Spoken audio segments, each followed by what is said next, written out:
leaders. Welcome to CTRL+ALT+DELETE with Lisa Duerre live. I'm Lisa Duerre, your guide through the ever-evolving landscape of leadership and tech. We're breaking down barriers and bringing our community together in real time. So whether you're tuning in from the comfort of your office chair or catching the replay later, please know that your voice matters. Speaking of voices, that's what firm leadership is all about. Listening, inviting wisdom, and embracing the collective intelligence of our teams. Because let's face it, no one leader has all the answers, and that's where you come in. As we dive into today's discussion, please be an active participant. Drop your thoughts, questions, and insights into the comments below. This isn't just my podcast, it's ours. Together, we're rebooting Leadership Drive. And before we kick things off, I'd like to mention that this podcast and live stream experience is brought to you by RLD Group. As your host and the CEO of RLD Group, I'm grateful for the opportunity to collaborate and bring in this podcast to life. Together, we're committed to empowering organizations, teams, and leaders like you, and your engagement in this conversation is invaluable. So without further ado, let's jump into the conversation, get comfy, hit that subscribe button if you haven't already, and let's make some magic happen. Hello. Welcome to CTRL+ALT+DELETE live with Lisa Duerre. I am so excited you're here on whatever social media platform you're joining us. And if you're here for the replay, thanks for tuning in. We are excited to be bringing this topic to you today. Today's episode is called The Power of Intuition, Actionable Insights for Leaders. This is part of our Firm Leadership series. And it was interesting as I was preparing for this topic, trying to even define intuition for myself, right? I know what it feels like for myself. I know how it shows up in decision making. I know when I've misread it, right? All those things.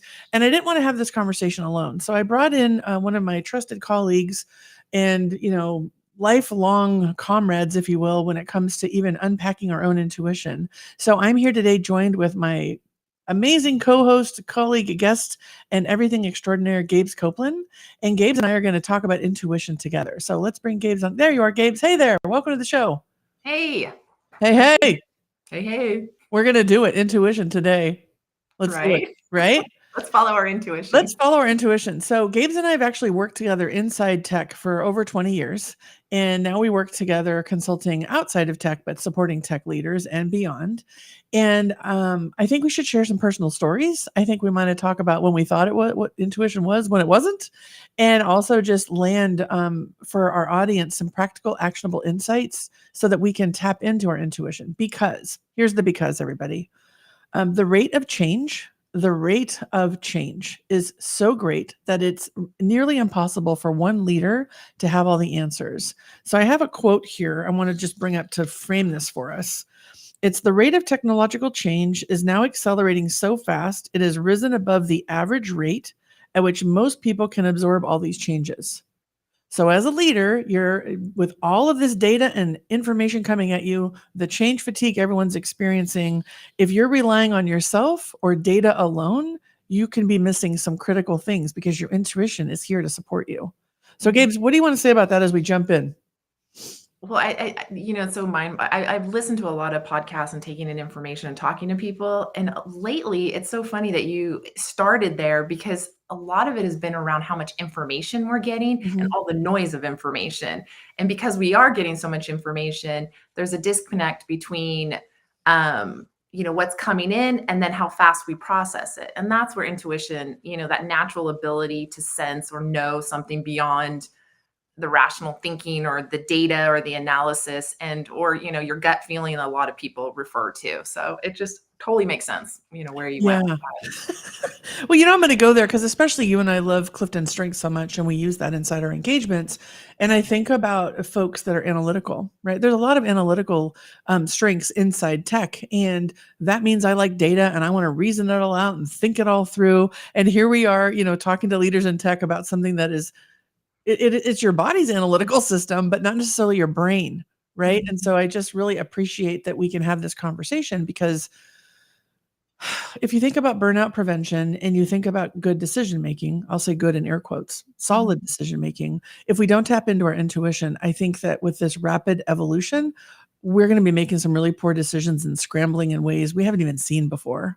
Mhm. So, yeah, one of the things I wanted to start with is defining intuition versus instinct, right? Just to give people a chance. So we're going to have it up here on the ticker, and I'm going to read it. And then Gabes, you get to, I'm not going to play Jeopardy, but you get to, add your thoughts here too. Okay. So instinct, let's talk about instinct.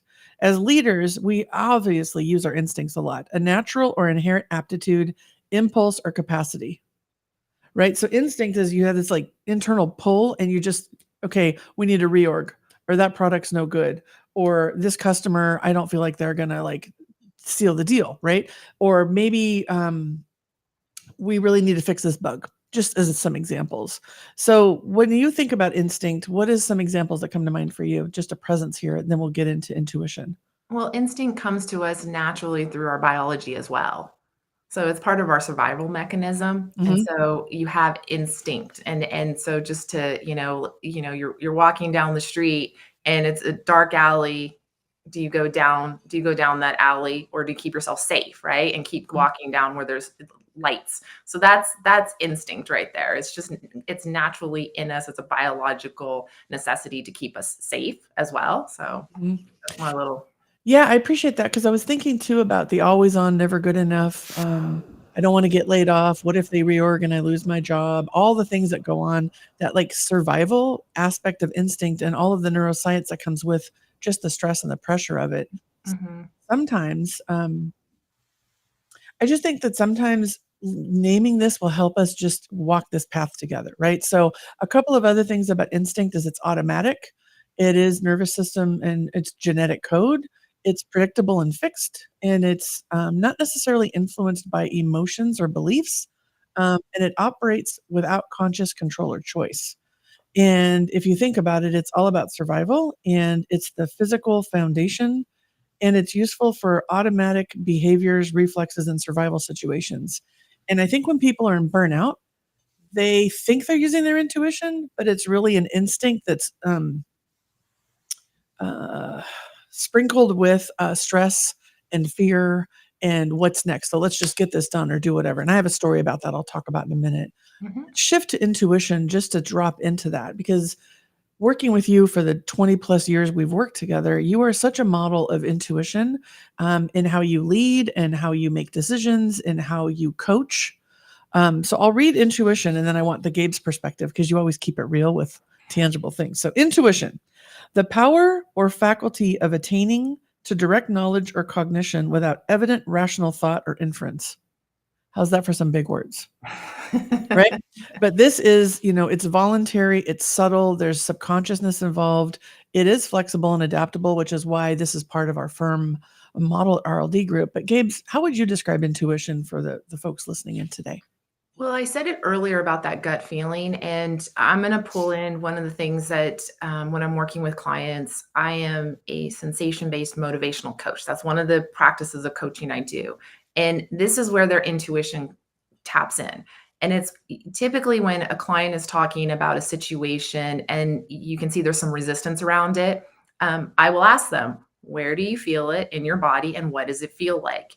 And I probably should track this a little bit, but I'd say 9 times out of 10, it's in their core area and it's typically in their stomach area. So it's that gut feeling.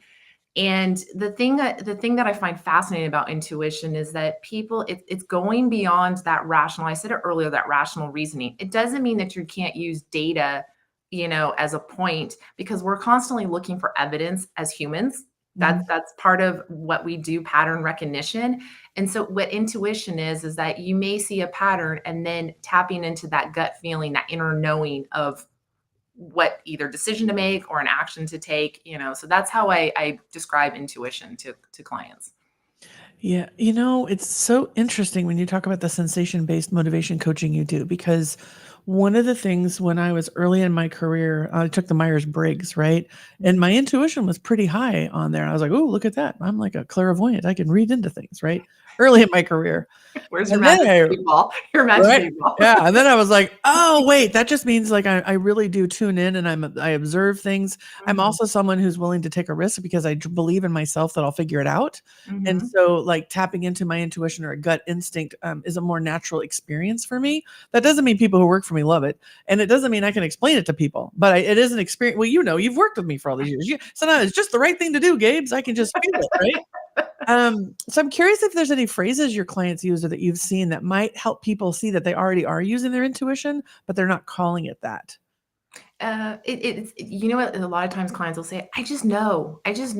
And then what's really interesting is even if clients are exhibiting resistance to using that just knowing feeling, you can then ask questions. And I know, Lisa, you love appreciative inquiry. You can ask questions around what would that look like if you took that action. So getting comfortable with the outcomes, the possible outcomes, because part of what I see a lot of times is people don't trust their intuition. Because again, going back to what you were talking about, all the information that we're getting, the constant information, and it's everywhere, people rely on that without realizing that their intuition a lot of times has already kicked in and has already given them that signal like, yes, I should go down that path. Mhm. Yes, that is the right thing. Let's try it. If it doesn't work, we can always fix it, you know? And so that's part of just listening to clients say, I believe, you know, or I feel that this is the right thing to do. So Yeah, I really I remember when I first left corporate and was running retreats for women executives who were burnt out, trying to help them reboot and stay inside their careers and their lives. We had a client in one of these retreats, and I called them Whispers and White Space retreats. mhm, You've been, and so whispers and white space to me is how you tap into your intuition. The whispers is the intuition. The white space is the quiet, the calm, the blocking out the noise and like tapping into your inner knowing. And she was looking at two different jobs and sitting in this retreat going, I just don't know which one. I just don't know which one. And so as we were processing the experience for her to like drop into her knowing, as you said, in the core, she just got really clear because one of the questions I said is, "How do you want to feel? And how does mm, it feel?" So imagine you took this job. How do you feel? mhm, Imagine you took this job. So getting you into an imaginary state, right? With a spa experience. She ended up taking the job she really wanted, and she was there for 3 years and made a tremendous impact and always said, I couldn't quiet the noise until I was at that retreat." And mhm, so I think one of the cool things to think about is as leaders, where is that whisper? And how do you allow that white space for yourself to just have quiet? I know nature is a really great way to like tap into your knowing. Some people go mhm. on runs or they exercise. The shower is a great place where ideas come from, right? Who doesn't, Yep. or hot bath? That's one of my favorite places. What are some tips you give your clients to just access and to allow themselves? My language is whispers and white space, but just to tap into their inner knowing. One of the things, I mean, you mentioned it is getting nature, but even going for a walk, allowing yourself to go for a walk, uh, having a cup of coffee in the morning and just looking out the window. You know, put on the timer if you think you don't have the time, but really, it's necessary for us to have the ability to tap into our intuition and to have that clarity that people are looking for. Slowing down to go fast, right? I'm constantly telling my clients that you need to slow down to go fast. And so, getting back into your body, doing practices, whether it's exercising, going for a walk, people like to do yoga. Some people like to, take a nap. Take a Mhm. nap. I'm all about naps. Like I tell people, take a nap. But really, like you said, allowing yourself that quiet place to think. Some of my best ideas is road therapy. I love going for drives. I really do. I used to travel a lot back and forth to the Bay Area and the very long drives, and I would go different ways just because it was, see something different, things would come to me, I could work out things, and oftentimes that was the time where I could tap into my intuition and figure out, okay, how do I wanna go with a particular situation? Yeah, I've done so many drives. I have this deck of cards called Changes cards, and it's reflection cards, and you don't have to use changes. I love them. But I know sometimes even just asking yourself a generative question with quiet, a Mhm, reflection moment, right? mhm, And yes, sometimes it's staring at a leaf for me, just watching the leaf blow in the wind. mhm, Um, I think that one of the gifts we give ourselves and anyone that we lead is modeling that too. So even one of the things I've noticed too with our clients is these leaders are so busy, they're not even sharing what's inside or what their thoughts are. They're just like, get to the next thing. So Yes. how cool would it be if, you had a conversation as a team meeting? When's the last time you had 10 minutes of quiet to just reflect or just be? Mhm. I did that last week, and this is an idea I had. Like, how might we model, just like you and I are giving examples, what leaders can do in their teams too? So I think it's a really great point to just invite all of us to think, when has my gut been right? When have I trusted it? And how do I usually access it? Because with this rate of change the quote that I shared from Eric Teller at the Google X Research Lab, this is the way I see through. And this is how I see the we in the leadership model that we have at firm. How do we help our teams? Well, we have to create that space, even in team meetings. How Mhm. about reflect on 10 minutes, no talking in a team meeting, and allow yourself to drop in? So, yeah, I'm these are. curious. I'm Mhm. curious. I'm gonna cut you off. So, Yeah. because one of the things that's been on my mind too is around intuition. Is people will ignore their gut feeling because they're afraid to act on it because ultimately they may be wrong and they have to Mhm. take responsibility for that, especially the leaders, right? Yep. They might ask for a lot of data just to try to justify the decision. I'm curious, when have you followed your intuition? What was the outcome for you? And Mhm. what did you learn if the outcome wasn't everything you wanted it to be? Oh my gosh. Well, I'm not gonna paint, this is not Instagram. Let's keep it real, right? Real talk with Lisa. Yeah, I have misread intuition. I have thought it was intuition and it was instinct because I was rooted in fear and burnout. I have not always done this right. The greatest gift I think I've gotten in that is I always try to look for the learning in it. Mhm. So maybe the learning can be in me sharing one of these examples, Gabe, so that people Please. can see themselves. I would say let's just go for the big one. I think one of the biggest missteps I made from an intuition standpoint is I was an executive with a very busy job, and one of my direct reports had a pretty big family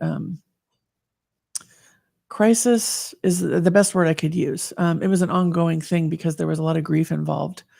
And me, I'm a pretty open leader to like hold space for people. If you're sick, take the day. If something's going on, do what you can, just get your job done, no problem, and we'll work with you if you need a leave. I've Mhm. taken a medical leave. I know what it's needed. But at this point in my career, I was severely burnt out, like classic case of burnout, and I didn't understand that that was going on.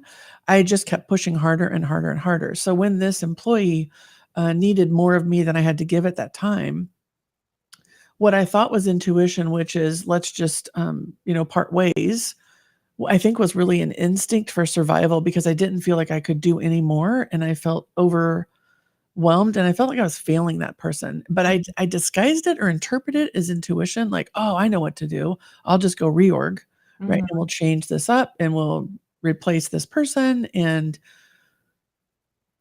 thank goodness for colleagues that you trust. And I had a conversation with a colleague that I just said, this is what I'm thinking. I wanted to run my idea by, and I'm just feeling like it's not working anymore. And I don't know what else to do. My Mhm. gut says this is what I should do. And my colleague said, I don't think your gut's right. I think you need to move this person to someone else who has the capacity because they're amazing and they have deep grief that you are not equipped in your Mhm. world to handle right now. Like you're just Mhm. not. Doesn't mean you're failing, Lisa. You just can't do it. And so I listened to my colleague and checked in with myself to really quickly notice what I was thinking was intuition, I Mhm. believe was instinct and survival because I didn't see another way. And I think that I will always remember that moment because what could have happened if I hadn't checked my gut with someone and that I trusted and also been open to their feedback that my idea was not the best. Mhm. I'm actually tearing up thinking about it because it was so profound. Mhm. And I think we have leaders that are in that space a lot right now when they're looking at layoffs and reorgs. And I think that's why I want to talk about it because even 3 weeks ago, I had a client who was in a very similar situation. Mhm. And I had this experience and I said, "Hey, this is what I was thinking, and this is where I went, and this is what shifted." And we had a really great talk about how do you resource yourself to then access your intuition instead of thinking it's something else. Yeah.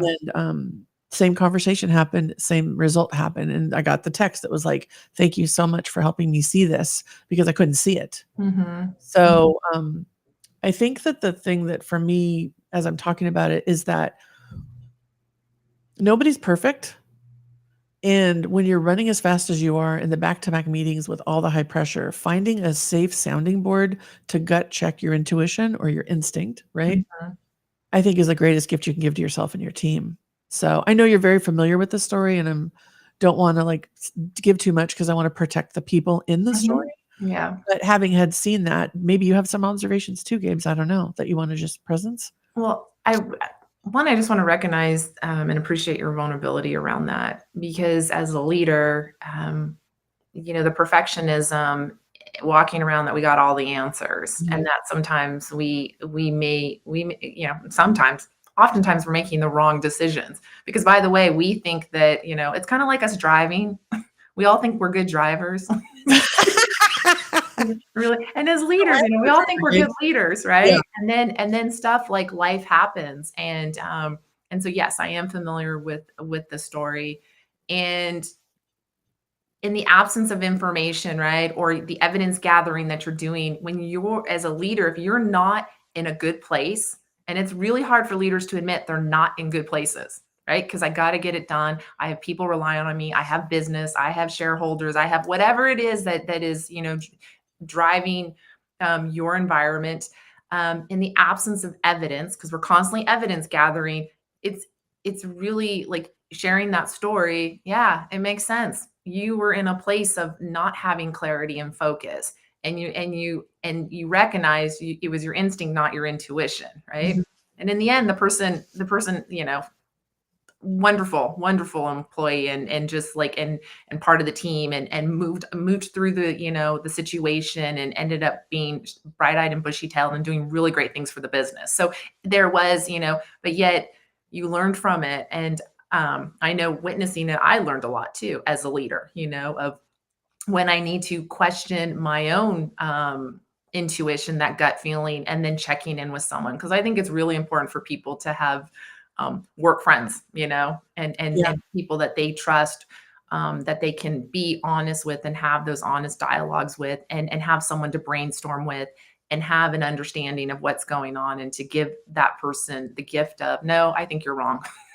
and why it is, Yeah, yeah, right? and even like, "Have you thought about this?" Yeah. Like, yeah.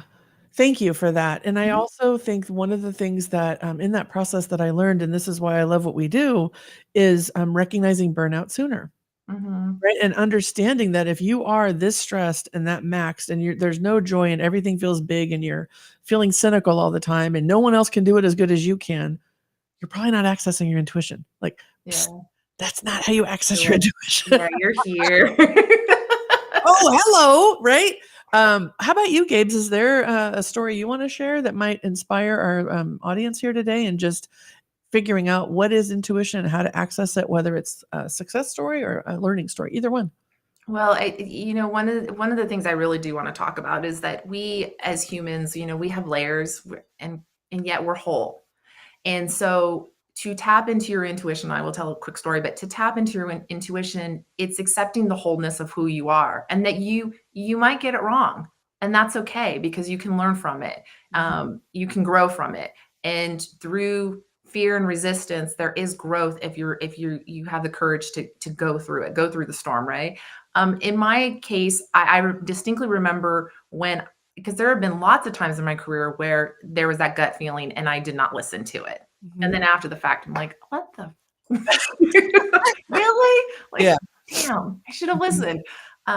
But I remember it being in a situation where it was before a reorg, and I was pulled into a meeting very last minute to talk to an individual who I didn't really know, and within 10 seconds, I got that feeling in my stomach, and I knew this is my new boss, and I am being interviewed, and I'm not only am I being interviewed, but I'm being interviewed on behalf of my team. And I knew my world was changing. And it did drastically. It changed drastically. In if I did not pay attention to that gut feeling, I would not have been able to navigate layoffs, reorgs, restructuring, roles changing. I mean, just the whole thing. And so that is a situation, and it happens all the time, where something happens in our stomach and we feel it, or in our throat, or we feel tingly in our bodies, or just all those things, just kind of tapping into those, because they're telling you something. That is your inner knowledge. That is your inner wisdom. You come with it. And the more that we practice, the more we practice with it, the easier it'll get to recognize it. Doesn't mean you're always going to be right, but you're tapping into your innate wisdom. And I think that's really powerful. Oh my gosh. Imagine had you not read the room and like felt it, like the sensation part of the gut instinct is this inner knowing. Mm-hmm.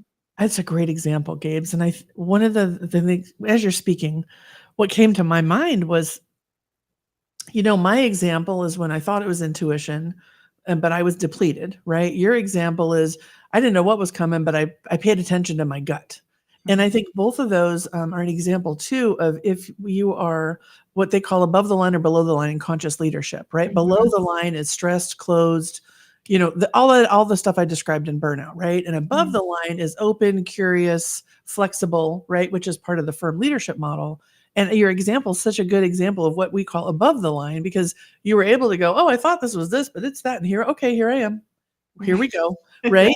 And I think it's really important as we think about leading teams and organizations in this world that checking in, are you below the line or above the line, is like, I think the first, that pause and just scan before you even label something intuition or instinct, So I love your example because we're showing both sides. Yeah. And both of them led to, growth. They're all growth. Yeah. Learning. I'm here to grow. There's a song by J Hobbs that says, I'm going to grow. I'm going to grow. I'm falling down. I'm getting up. I'm going to grow. I love that song so much.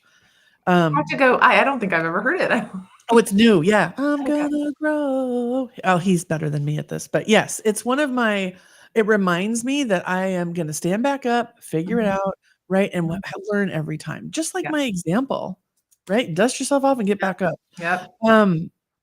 I'm looking at my notes about I just want to highlight for people real quick. This is from 2017. This is 5-year-old data. But just know that in 5 years ago, the number of bytes of data humanity generated in a day was 2.5 quintillion. Now I had to go look that up because I don't even know how to do that level of math. But it can be written as 10 to the power of 8, a million millions, a billion billions, a million trillions, or 1,000 quadrillions. And that's 5 years ago. Okay, I didn't know we were doing math. So. Yeah, get ready. Okay? Check your intuition on this one, Gabes. What's your instinct? Well, calculator, right? Yeah. Here's the deal. Calculator. That is informing every person right now trying to make decisions as they lead. So this is an imperative. I'm not like messing around when I'm looking in this camera and talking to this audience and being here with you. We're in this conversation right now, Gabes, because you and I both know that the way through and the way to survive and thrive is to tap into your intuition. So I know I'm singing songs, but I just want to say, like, this is real, and tapping into the wisdom of your team and making it safe where they can be above the line when you ask, what are your thoughts or recommendations, back to psychological safety and generative questions. Like, this is really critical. So I'd love to just invite you to have a final thought on this, or perhaps an insight, advice. I'm going to get to your song, but knowing that much data is swirling around for all of these teams trying to be innovative and staying ahead of the competition, what comes to mind? Well, I think you just tapped on it. What I was thinking when you were talking about all that data is like, being innovative, being customer focused, execution excellence, integrity, having a vision, all those things. There's so much information. And by the way, we alone, just in our bodies, every day, what did they say? Between 50 to 80,000 thoughts we have. Just the individual, and then add in all that information. So I just want to stress that people, you have the wisdom, you find the health in everything, you find the evidence through practice of your intuition, and that really everything you need to be the best version of yourself, you've already got it. All of it. All of it. So I love intuition. I love that. Yeah, my coach used to say, I'd say, I don't know. And she'd say, if you did know, what would you know?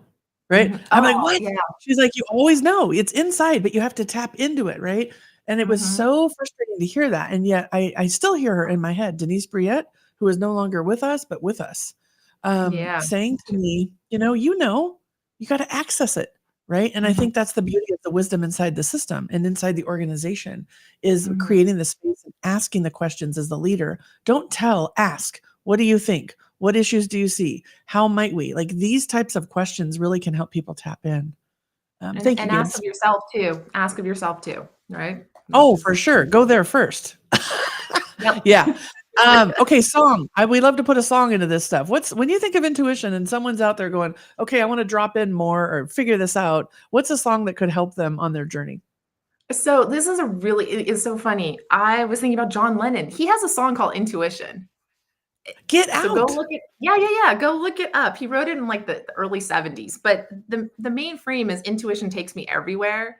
And and so I highlight to everybody that song. Go listen to it. It's very cool. So Intuition by John Lennon. I'm going to go check that out. Yeah, that's awesome. Well, we've got Grow by J Hobbs, Intuition by John Lennon. You heard it here first from Lisa and Gabes. You know, find yourself above the line, tap in, resource Mhm. yourself first, check in with yourself first, and allow yourself the space and the place to be able to tap into this so that you can get rid of the noise and be present with yourself for the decisions and leadership that you need to make. Gabe's final thoughts? Thank you. Oh, thank you. You're welcome. Thanks for being here. Everyone, if you're here live, thank you for participating and dropping in the chat. For those of you on replay, please make a comment. We'll be with you. If you think this conversation could be of service to you and your team, we'd love to bring it into your organization. So feel free to play this video or reach out to us. We're here. We support you. We support each other. And thank you so much and make it a great day, everyone. Thank you, Gabes. Bye. That's a wrap, folks. Whether you're here with us live for the reboot or caught the replay to upgrade your leadership drive, I want to say a big thank you for being a part of this experience. Your input and energy are what keep us going strong. But hold on tight, this isn't where the journey ends. Let's keep the momentum going by sharing your thoughts in the comments, spreading the word on social media, or dropping me a message. I'm all ears and ready to connect. And hey, don't forget to hit that subscribe button or ring the bell so you don't miss our next episode. If today sparked something for you, your likes and comments mean the world. They help us reach more leaders like yourself and prevent burnout. Together, we're not just leaders, we're firm leaders, upgrading our drive and rebooting our leadership game one episode at a time. Oh, and one more thing. If you're interested in bringing this valuable discussion to your teams or organization, RLD Group is here to lend a hand. Reach out via LinkedIn or email hello@rldgroupllc.com. We'd love to chat. Until next time, this is Lisa Duerre signing off with a virtual high five and or a virtual fist bump, whatever you choose. Make it a great day, everyone.